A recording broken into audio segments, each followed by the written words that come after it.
தென்னாருடைய சிவனையை போற்றி எண்ணாற்றவர்க்கு விரிவா போற்றுவோம். வெற்றிவேல் முருகனுக்கு அரோகரா. சிவனைய செல்வர்களே, முருக பக்தர்களே, இன்று வைகாசி விசாக நட்சத்திரம் மதியம் முதல் ஆரம்பம்.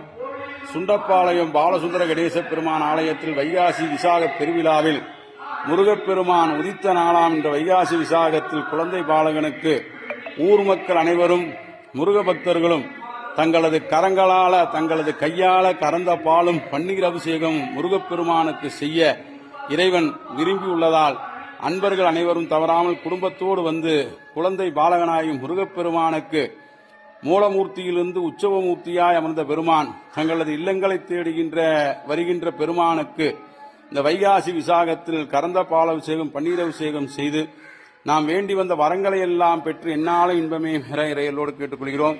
வைகாசி விசாகம் என்பது மிகவும் விசேஷமானது. வைகாசி விசாக நன்னாளில் முருகப்பெருமான் தரிசனத்தை பெற்று என்னாலும் இன்பமாய் இருக்க வைகாசி விசாகத்துடன் வாழ்வாங்கு வாழ்ந்து பெருமான் திருவருளை பெற்று என்னாலும் இன்பமே பெற இறையலோடு கேட்டுக்கொள்கிறோம். வருகிற பக்தர்கள் கறந்த பாலும் பன்னீரும் நீங்களே கொண்டு வந்து உங்களது கரங்களால் முருகனோட திருமேனிக்கு அபிஷேகம் செய்து வழங்குமாறு கேட்டுக்கொள்கிறோம். இன்று மாலை 6 மணி முதல் 7 மணி வரை அபிஷேக பூஜை நடைபெறும். அனைவரும் வருக, திருவருள் பெறுக.